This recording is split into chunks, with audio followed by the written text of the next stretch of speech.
Formula 1 returns to the circuit of Barcelona-Catalunya in Spain for round 6 of the 2021 season. The second round in the European segment, and was the first opportunity for all the teams to bring their first major updates to either gain ground on their rivals or try and build on the gains they made and keep the advantage they have from winter testing. Major updates is exactly what Toyota are in desperate need of. Once again, the electrical issues are still plaguing both cars. On the first lap out of FP1, Lewis Hamilton had to come straight back into the pit lane with another engine issue and would have missed the rest of the session, but would manage to run in FP2 and FP3 without incident. Williams though were also looking to get back on track and get towards the midfield fight. After a slow start to the season, they bring a small area package for this weekend, and all three Honda powered teams also have their first engine upgrade. Renault though also bring a major, as they claim, aero update, with home favourite Fernando Alonso expecting to take victory and increase his already sizable championship lead, and the home crowd expecting nothing less as well. And this being an aero circuit, Red Bull looking to hit the ground running, looking to build from the new Honda engine upgrade and also a new aero package that they brought for Max Verstappen and Alex Albon, with both cars expected to finish inside the top 6 come the end of the race on Sunday. Hey guys, Renault here! Welcome back to Formula 1. Here at the Spanish Grand Prix, round 6 of the season, and qualifying was done in the wet, so there might be a few surprises here, as you've got Mick Schumacher starting from P11, a bit of a pull out there from the McLaren driver, but of course this McLaren can't be upgraded as the season goes on, so this is really where they are going to start to be going backwards a little bit now as the season starts to progress. Then we also got George Russell starting there in P13, so a good lap from the Brit in qualifying to get P13. Mercedes might be now on the path to recovery. And now then, onto the formation lap. It's crucial here that all the cars managed to get away. And despite being a wet qualifying, it's still pretty much the usual suspect inside the top 10, with Verstappen taking pole position and Lewis Hamilton completing the front row, so that the Toyota car may still be unreliable, but it does have some good pace, with Alonso and Albon in 3rd and 4th. Then on row 3 you have Kevin Magnussen and Lando Norris. Massachusetts starts from 7th in the second of the Toyotas alongside Josh Tiro to complete row 4, with Hulkenberg with a good lap in the Williams to get inside the top 10, lining up alongside Esteban Ocon. And everyone else inside the top 10 has gone for a set of the medium tyres to start with, so Mick Schumacher and Nicholas Latifi on row 6, ahead then of the two Mercedes of Russell and Kvyat. And continuing the nose arc theme, you have the two Ferraris of Rio Haryanto and Charles Leclerc, both managing to get through into Q2. Ahead then of the AlphaTauri Pierre Gasly, all the way down in P17. And with Lance Stroll P18 lead Aston Martin, Sergio Santa Camara down in P19, disappointing from the Brazilian, as well as his teammate, with Sergio Perez completing the grid of the 20 cars, which all make it round to start the Spanish Grand Prix. And all the cars did bring upgrades this weekend, but the AlphaTauris, they have a very low drag car this season, and it seems on a aero heavy circuit like this one, the car really isn't working. I mean, they got a podium for Sete Camera at the first round at Canada, which is a straight line speed power circuit. Now here at a very aero dependent circuit, they're both out in Q1. But here we are though, starting in P8. I mean, it's an okay lap in qualifying. Spain's never really been my circuit, but now as we come to the 5 red lights to the start, the Spanish Grand Prix. Lights out and away we go. It's a really good start there from Lewis Hamilton. He gets a little bit of wheels there from Max Verstappen. Then we have the outside line of the run down into turn 1. Hamilton's already clear, moves aggressively to the inside line to block Verstappen's teammate Alex Albon coming through. Now get very aggressively to the inside line. And Lewis Hamilton now leads the Grand Prix. The dive for the inside line there from Lando Norris, making up 3 places in 1 corner. Nice move there from the Brit. Now as we come through turn 3, we've got the Rebels now going side by side with McLaren. They're looking to make a way through. And we're just trying to fend off there from Massachusetts. We just managed to force him out wide. And you've got Esteban Ocon coming through now in the other Renault now into turn 4. And you can manage to sweep clear that now. Esteban Ocon looks to follow us through on the line that we created there to get ahead of Matsushita. Now we've still got side by side here between the 2 Rebels now. You go side by side there around the outside line, still keeping it side by side. You should actually know that's how teammate Kevin Magnussen can't quite out from the camera with it, because all these darker cars in the front do look kind of the same from a long distance off-board camera. But still, that's our teammate K-Mag. He moves ahead there of one of the Red Bulls. Now then, on the run down now into the 3rd sector, we're all behind the back here of Lando Norris. Actually, it's really good start. We get very close there to the back of our fellow Brit, almost pushing him through the corner, having a check there to make sure we didn't get any damage. At the time, I was convinced I did nudge the back of him. And with how sensitive the front wings are, that could have been a front wing off once again. Pretty much like back in Mexico, where Lando Norris took off a front wing. It was almost roles reversed here. We've got Massachusetts behind us in P9. So far, Massachusetts kind of got lucky with the issues, because Hamilton here, the race leader, has kind of borne the brunt of these issues so far. They've been definitely affecting the 2008 World Champion a lot more than the Japanese protege. Now then into turn 1, Lewis Hamilton now with a pretty decent lead then over Max Verstappen. Always starting to play with that Toyota. He does have good speed, it just doesn't quite have the reliability to go with it. And in P3 he's still got the home favourite Fernando Alonso. He's going to be biding his time for now. This circuit, until you get DRS, and even with DRS actually, it's still pretty hard to overtake on, so it was all about just trying to stay as close as you can to the car in front for the time being. You can already see the guys are pretty much equidistant there between the top 5 really. Now then, on to lap 4 of 33. We're still in P7, we're still behind Lando Norris, but Norris has started to drop away a little bit from Albon. You can see we're now 2 seconds behind Albon, and the pace with the McLaren is just in there. I mean, Norris had a good lap to still get this car into Q3. The McLaren car, which isn't going to be upgraded and can't be upgraded throughout this season, under the special dispensation that McLaren have to bring all new chassis for next year when they switch back to AMG Mercedes engines. Now then, we've got DRS though on the back of Lando Norris, going to pull to the inside line, give us a little bit of squeeze, tries to squeeze us back into the brake, and then go run the outside line. Norris though, going to keep it there side by side there through the inside line, but we hold it around the outside line through turn 1 and into turn 2. Managed to clear Lando Norris, and now we can hopefully pull away and try and catch up towards Alex Albon. And that Red Bull's had a bit of a topsy-turvy season so far. He's had some really good races, and also had a really poor one back in Mexico along with us. But then again, he did have a front wing failure, like we did back there as well, so it's still not all really his fault. I can't really blame him for that. His front wing falling off isn't really something he can control. You see they're already pulling away there from the McLaren, and now looking back to the fight now up front. Now it's time for the pit stops to start happening now as Toyota blink first along with the Red Bull of Max Verstappen. We've got Alonso there carrying off from the lap, so Alonso thinks he's got a little bit of pace left in the tank. Maybe just biding his time, saving his tyres up behind these two, because Hamilton being up front, he can ultimately control the pace and bring the pace down to a speed and a lap time that he can dictate in that Toyota car. And onto another set of the medium tyres, so he's going to be a 2-stop here for Lewis Hamilton, not trying to go into a hard size everything to the end, but though he's been jumped there by Red Bull, we know Red Bull have famed for their brilliant pit stops, and they give Verstappen yet another masterclass pit stop. He's going to come out now into one, he's going to clear the AlphaTauri as well, can he side by side just about between them, and he gets in, there's a big contact, and Hamilton makes contact with the AlphaTauri. He comes straight out of the pit lane, and he makes contact with it. I saw a bit of a front wing fly off, actually it wasn't, was that possibly? I can't quite tell, or was it the AlphaTauri there that had contact? Going now through into turn 3, looks like the AlphaTauri there lost the front wing, and that's going to have to be a pissed off there. So once again, Lewis Hamilton actually escapes for once. And now this is back up front on the same lap. Now looking to the new race leader for the first time in this race, Fernando Alonso. So he's going to get a standing ovation from this capacity crowd here. Apart from you can see that there's still a lot of orange in the crowd there for Max Verstappen as well. So probably the two most popular drivers at this race. Of course, we'll get Lewis Hamilton, or the fans there at the British Grand Prix later in the season. Alonso goes one lap later. Is that been enough? He's going to bring in Alex Albon as well in the other Red Bull. Now, can they bring him in? Can they get another masterclass pit stop? We've got our teammate K-Mag coming as well, because he was the lead Alfa Romeo. He still gets first call, and he wanted to go the extra lap as well. So we have to go yet another lap in this Grand Prix. And it's going to be a good stop here for the Renault pit crew. That's a pretty decent one there. There's a really good stop there from the Red Bull pit crew. And he managed to jump K-Mag. I can't tell him to come back in there. Just about comes back out front there with Red Bull. Don't think he can get any closer than that, really. And on the run down, has Alonso done enough? There's Max Verstappen coming down now into turn 1.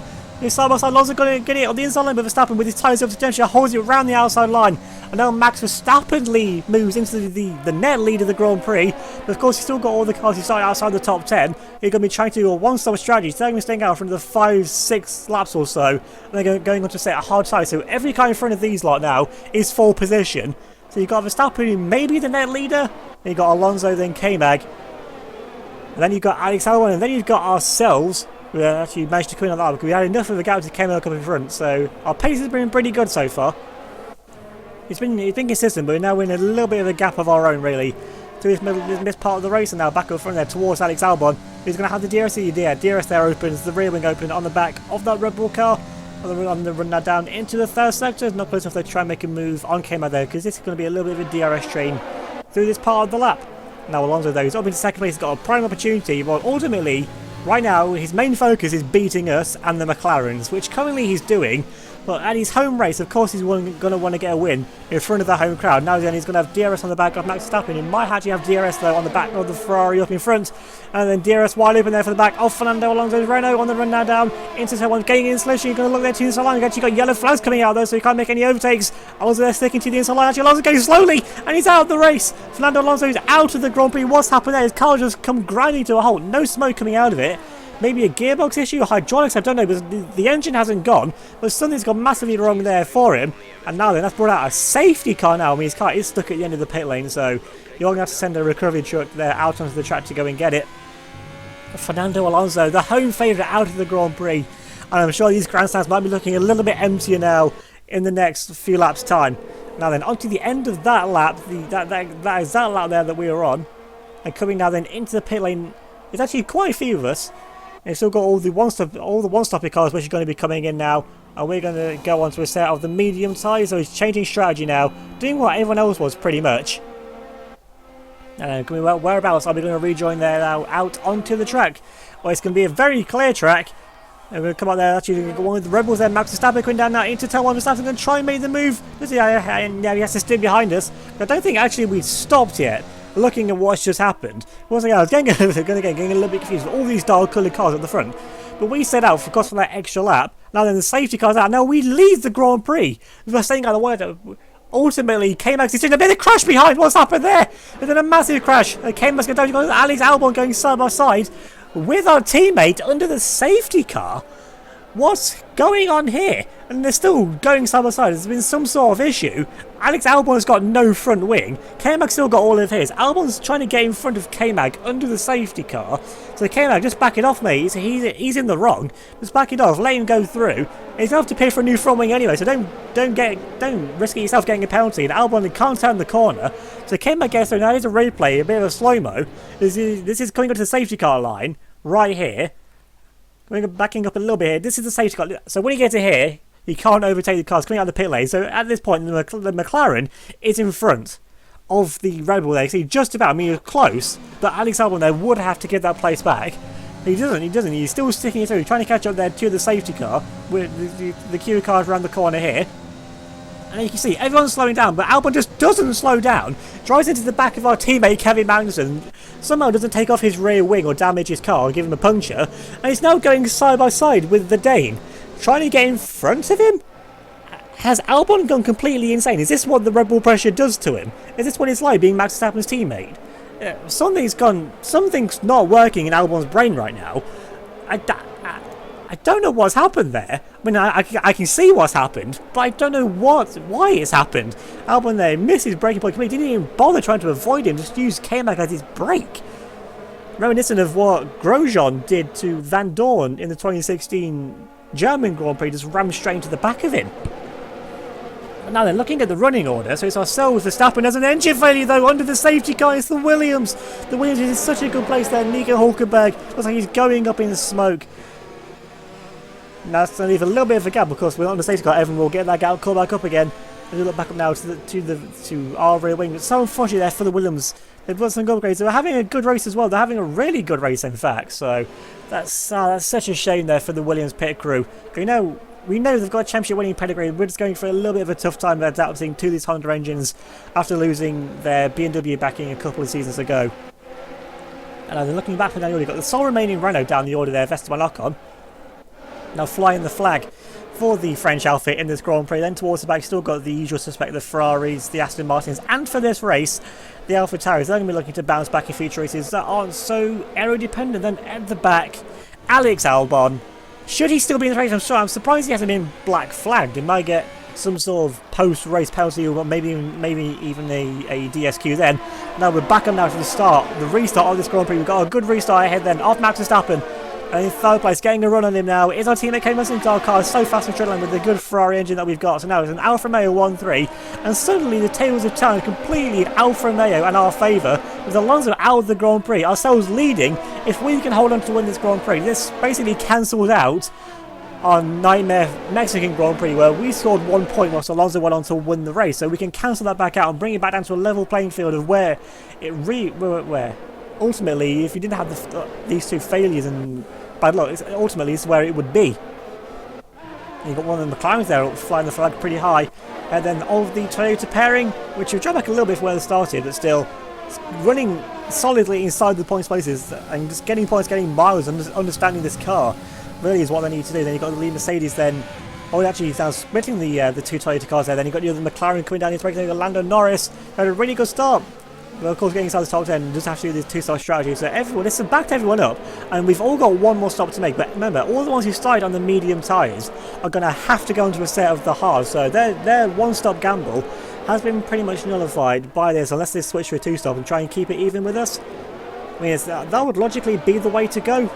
Or just go aggressive, as what Fry done here with Rio Hayato, gone to a set of the soft tyres, because we've all got to stop again, so why not try and gain places early, which is what they need to do at the Maranello team, being last place in the Constructors, and not really looking to have a way out of the situation that they're in at the moment. And you've got the sole remaining Williams there, trying to do something, trying to salvage a point or two, which it looked like they were really on for a point, especially with Hulkenberg having a good race. And you got Charles Leclerc there down the order. Back here then with the Aston Martins, with the lead of them being Sergio Perez there in the Pink Panther car, then ahead of the lead of the AlphaTauris of Pierre Gasly, followed then by his teammate Sete Kamara, and then you've got the other Aston Martin of Lance Stroll with the Red Bull of Alex Albon there at the back. So there's only one of the 4 Red Bull family cars only in the points at the minute. Now Albon, is he going to try and take out Lance Stroll as well? Is he going to try and just drive through him? Yeah, so you can actually make a clean overtake. Has Albon recompose himself? I think he remembered where he is, what he's doing. He's not racing in Wreckfest. This isn't a demo derby. This is a Formula 1 car that's worth quite a few, probably hundreds of £1,000,000 of development and actual car components as well. I'm sure Helmut Marko is they're going to need a lot of soundproofing on the debrief room, put it that way, after this race is over. But Albon over there stood now at the back of the queue, pretty much calmer for whatever he was thinking or not thinking with how it seems to be going. But still, it's ourselves still leading the way now in this Grand Prix. Then you've got Max Verstappen coming in early, so they're putting the trigger at Red Bull and K-Mag covers. That may well have been team orders. Do what Verstappen does. If you stay out both on track, one of us will be disadvantaged again. We're not going to get lucky with a safety car twice in this race. And there's going to be a set of the hard tyres there for Verstappen. So Verstappen maybe not doesn't even have another set of medium tyres. It depends what sort of what you go for. And now a set of hard tyres as well for our teammate Kevin Magnussen. It looks like it was a little bit slow there on the pit stop, but still going to rejoin now onto the track ahead. And so all of these cars are still going to a set of hard tyres because everyone would have come in early onto the safety car. So it's like everyone either doesn't have another set of medium tyres or isn't confident by getting another set of mediums to the end of the race. As the McLaren there just about comes out in front of Pierre Gasly and one of the Aston Martin cars. And further back you've got Alex Albon is out on a recovery drive ahead there of one of the other McLarens. Actually no, here's Alex Albon now coming up behind Sergio Sete Kamara in the AlphaTauri, the sister team. And now down into tail one. They've both got 100 engines, both got pretty much the same straight line speed. And through tail one a bit, and the Brazilian man there ran a little bit wide. Now this is back up front to us. Still here now leading the way. We've got a little bit of a gap to come and getting a little bit of a slide there over the curb, trying to push it out his limits, use up all the life that these tyres left out. Because this is the push time now. We're going to stay on for yet another lap, not wanting to come in yet. Look at the McLaren behind, which has also got the same idea. So is it just us two trying to stick it out to go to another set of mediums to go to the end of the race? I mean, that would give us a massive pace advantage. I mean, we're going to suffer now because we've got the McLaren of Mick Schumacher, who started in P11, so he might not even actually made a pit stop yet. Might still be running on the original set of mediums, sticking to his original strategy, then go into a set of hards later on. So it'd be interesting to see how this strategy works out there for the 2019 Drivers' World Champion. If it does work out, in fact, McLaren, they've definitely been on a recovery this season. And now they're moving a bit further on, I think maybe even to the end of that lap. It looks like a little bit of a hard cut there straight to the end. Now we're staying out, and now Schumi comes in, so is it time for McLaren to pull the undercut strategy? Are they going to set mediums? Or they're just trying to go a little bit further just to be secured at the end on the set of the hard tyres? What tyres there is the German going to go on to? He's only trying to pit lane, saying McLaren here going to need to give him a good stop as well. And it is going to be a set of the hard tyres. So of course, that's going to them, because if you didn't pit earlier on, you can't go to a set of soft tyres, so. But I don't really know what McLaren were thinking there. But if it works out for them, then there'll be a masterclass strategy and we can applaud it at the end of the race. Now then you've got one of the Toyotas in for another set of medium size. So this is the time for everyone else to start coming in for a set of medium. So they ran Massachusetts there quite long. He's starting inside the top 10. So he's ran long to go and set medium. So he's in the strategy that we're doing. And run down now. Instead we've got his teammate Hamilton there making move around the outside line of one of the Aston Martin cars there. And you got a teammate K-Mag up behind. So a good outlap there for the Toyota car. Not so good for K-Mag, who's here stuck behind the Pink Panther. Into turn 4 is going to try and make a move on the inside line of Sergio Perez. You know, he's so good on his tyres, but the Aston Martin car really just isn't all that competitive at the moment, even with the upgrades that they would have brought this weekend. I mean, despite the new investment from Lawrence Stroll, they're still going to be running. They're still operating currently on the smallest budget on the grid, and now they're on to lap 22. We've still stayed out. We've not yet pit, and you can see our tyres are starting to go off now. You've got Verstappen P2, Schumi in third, ahead of Lewis Hamilton, who currently has the fastest lap. So Toyota, are they back? They're definitely on the way back, it seems. Then you've got a K-Mag running off the top 5 just behind. But now then, we're going to come into the pits now. I think we're going to be the last ones to actually make our final stop. And we've used up absolutely every single bit of life that these tyres have to give. Now we're going to be coming in for another set of the medium tyres. We're going to have a good pace advantage. We're going to lose the lead to Verstappen, I would think, in the pit lane here, being about 25 seconds or so. We're only 20 in front of him. And that's going to be the set of the medium tyres now. Going to be out of the run now out now in the pit lane. And there goes Max Verstappen. So Verstappen retakes the lead of the Grand Prix. Are we going to come out there ahead of Schumacher? It's going to be pretty close. But it looks like we're going to clear him. He's going to try and hold it around the slime. He thinks about it. We just block it off. We park it on the apex there. Leave Schumi nowhere to go. No, he's still in P3 from P11. It's still going to be just a really good recovery drive. And the strategy from McLaren actually looks like it was working out pretty good. So I will say, good strategy from McLaren at the moment. They've still got to get to the end of the race yet. But us top 3 and a little bit of a gap to Hamilton behind him. He made it the fastest lap, but still, Toyota have never traditionally so far haven't even been that good on their tyre wear either. So they're really fast, but they have to use their tyres really to get the speed, especially with the engine issues they're having as well. But now Max Verstappen is all we've got to catch. The Dutchman here is all that stands between us and a race victory here at the Spanish Grand Prix, winning a race at our main championship rival's home event. We might become the new villain in Formula 1 if things stay like that. But moving a bit further on, looking towards the other McLaren now, of Lando Norris, we've got the sole remaining runner of Esteban Ocon, who's been struggling a little bit in this race. Hasn't really made the progress through the field that other cars have, but now he's got DRS. So now this is the current Renault engine versus last year's Renault engine on the run down into tail 1. He's going to pull to the inside line of the McLaren on the run down into tail 1. Going to move it back his race, getting a little bit of a squeeze, but Norris there's going to try and stick it around the outside line, but just hasn't quite got the tyre life and the grip either. They've only got newer tyres, but not quite grippy tyres. So Esteban Ocon is also doing the same strategy that we are. So it's ourselves, Matsushita and Ocon on this strategy to expect to see Matsushita and the Frenchman here move back through up the order as the race goes on. Now talking of Matsushita here, he's on the set of the medium tyres now, coming up behind our teammate Kevin Magnussen. I'm not quite sure what K-Mac can do to defend. I mean, we've got a good straight line speed from our Ferrari engine, but the lap time differential from medium to hard tyres really does kind of counteract that. Unless he's going to be saving up his battery power with the ERS here for this sector. And now coming down into the third sector of the track now. Once again, K-Mag's just about able to hold himself there in front of Matsushita. He's our teammate there in a Toyota sandwich, 3 black cars. So once again, from a distance, they all kind of, black and red as well. So let's see here from the side, we can tell it's the Alfa Romeo from the Toyota. And then K-Mag, has he got enough straight line speed? Has he got enough battery power? Has he been saving up and using it wisely now? Down the start finish rate, Matsushita behind is going to have the DRS. On the run down into one, K-Mag moves to the inside line low here to try and break the slow stream to Matsushita. Actually, just about manages to have the DRS there, but into turn 1, Matsushita not even close enough there that time round. And if he can use up his tyres through this point, then eventually it will come back to K-Mag, because as the medium tyres will go off, the harder tyres that he's on will have, obviously with their longer life expectancy, will end up being the groupier tyres, really to try and hold him up for this point now. And now looking towards the mid-pack here, you've got Danny Kvyat there in the Mercedes having a bit of a quiet race. Well, he is now anyway after the safety car period. And behind him you've got the sole remaining Williams. He's going to be looking to try and still salvage something from this race. Now then, around the final corner, what can Hulkenberg do? He's on set of medium tyres, so he looks like another driver here trying the medium strategy. Now then, with the DRS coming down into tail 1, he's going to make a move on Daniel Kvyat. He goes to the outside, jinks him wide, tries to save him the dummy, and now then into tail 1, trying to outbrake Kvyat, go run the outside, but Kvyat is going to keep the nose in, keep it through.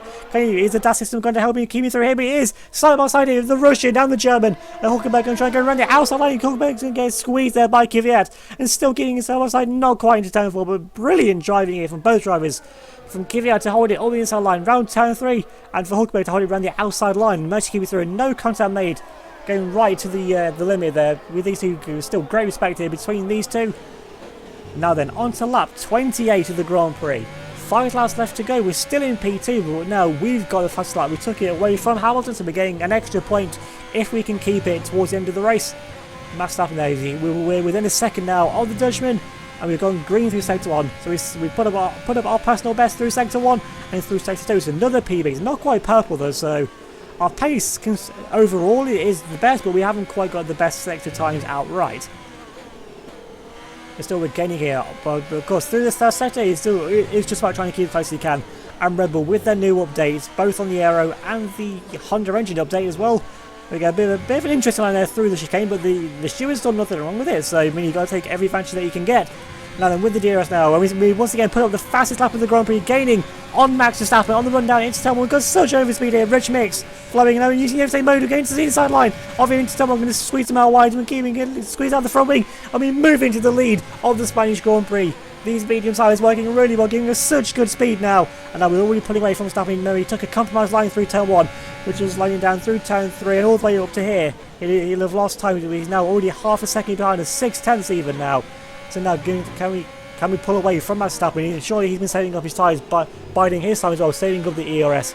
He must have known that he was going to Verstappen. He knows he's a very aggressive driver, but he's got, when he wants to, he's got a very mature headline as well. So he'll be saving up his tyres now to try and come back at us as these final laps play out.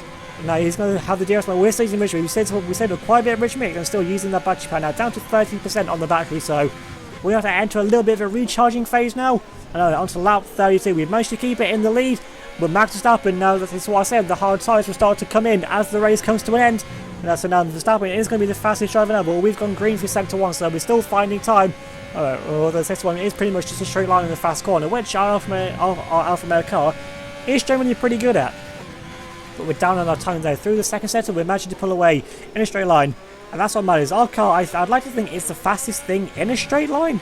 If you don't count DRS, it's under natural speed. Our car is really quick. Maybe the Toyotas, but they still can't run in yet at really full power. And it's still us top 3 now. Ourselves leading, Max Verstappen in second. And we've got Mick Schumacher running on the podium from McLaren in P3. Got 1 lap of the race left to go. Coming on now, we're going to use the ERS now. Use up all the battery that we can in. Verstappen, he's going to have DRS. He's not what you can see he's gaining though. He's going to be using all his battery power or deploying the electrical energy with DRS and I'm sure max engine mode as well. We're into turn 1. Okay, we're staying through there. That's taken out one of the overtaking opportunities. The next one's coming up at turn 5. And then it could be the run down into the final sector. So we just need to block him off through there. And we should be safe. But we are coming up to bad markers though. Both the AlphaTauris and more crucially for us, and Aston Martin. And we know so far this year they don't exactly like being lapped. Well, they don't like me lapping them anyway, because they do tend to get in the way a little bit. Still now we've got half a lap to go. Verstappen now, he's gaining so much time. He's half the gap to us through this first half a lap. Then you got Mick Schumacher sitting pretty there in P3, just waiting for something to happen between us two and then just steal the victory, the spoils of war that will be. And Verstappen once again with the DRS now. And we're deploying our electrical energy. We're down to 5% on the battery. We've got nothing left. We're catching up to the AlphaTauri. Is the AlphaTauri going to play a part? Are they going to go slow and unintentionally get themselves involved in this final fight for the win through the final sector?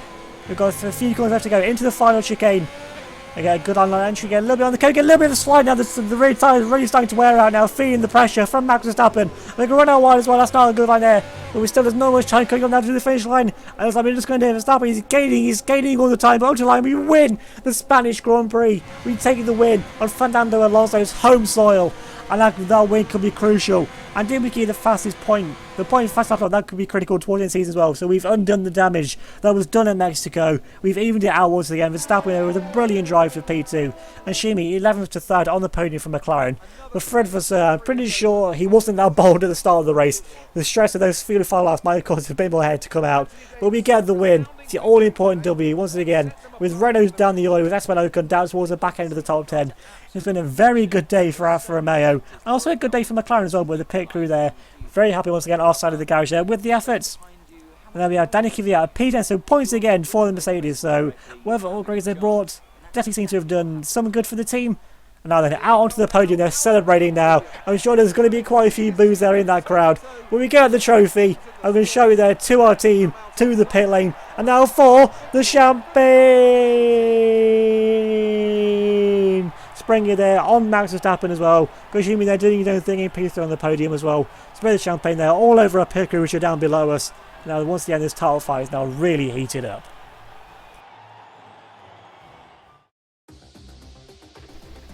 Taking a look at the end results of the Spanish Grand Prix. And we take the win, and we keep the fastest lap point, and we get the win by less than 3/10 of a second from Max Verstappen. He closed 7/10 on that final lap, so I know it's the classic saying, but if there was one more lap in that race, I don't think we could have held on.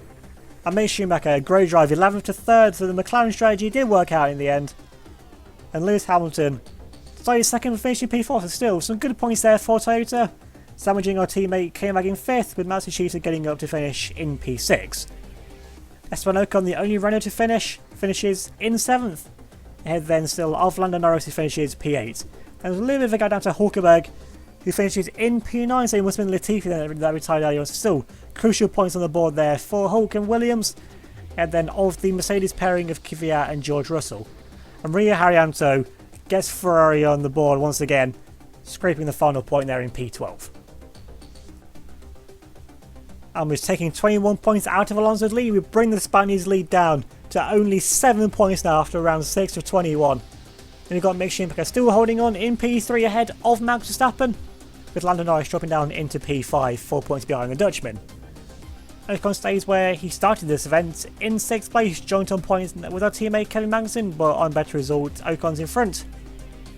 Then come the AlphaTauri pairing of Seti Kamara and Pierre Gasly, both on 34 points, along with Alex Albon also on 34 points, so it's all pretty close there. And then you got the two Toyotas, both on 33 points apiece, so the top mid-end fight is definitely looking very, very close as the season goes on. Despite a difficult showing this weekend, Renault still hold the lead of the constructors, 9 points clear now of Alfa Romeo, who get themselves back up into 2nd place, ahead then of McLaren by 5 points. And in 4th place, already solidifying that, is Red Bull on 104 points, and they're quite way ahead then now of their sister team AlphaTauri, who despite a no score this weekend are still in P5. And you got Toyota in 6th place now, only 2 points behind the Italian Alfa, and we're looking to get their season kicked off now, get that good momentum going. And then with a double point score, Mercedes still hold on to P7 on 35 points, 20 points clear then of Williams, with Aston Martin in 9th on 9 points, with Ferrari still bringing up the rear, 1 point behind in 8th. So that's been the Spanish Grand Prix. And so leave a like if you enjoyed the video, leave a comment down below, subscribe if you're new, hit the notification bell so you don't miss any future videos. We do videos on a Monday and Friday, definitely, Wednesdays if I can, and select Saturdays as you've seen here for Formula 1 and Formula 2. So in the discussion there'll be a link to a driver of the day poll, so whoever you think did the best in this Grand Prix will be Verstappen, Schumi from 11th to 3rd, definitely vote who you think did the best in this race. Also be a link there to my Wikia, which is basically like fan-made stuff Wikipedia, and I've made that myself. I've done it from the 2014 season when the season began 8 seasons ago. It's been a while, hasn't it? So I've edited that myself after each race, so it's been a lot of work over the years. Well, a page for each team and each driver since this series began. It's about 80 pages or so. And it's been, like I said, it's been a lot of work, so I'd appreciate it if you go and check that out. And pretty soon it might even be a sneak peek of what's to come up in the next season as well, for the 2022 season. And talking of links, there's also going to be links down there as well to my Instagram and Twitter, which I'd appreciate it if you go give me a follow on them as well. So thanks for watching, and I'll see you all next time.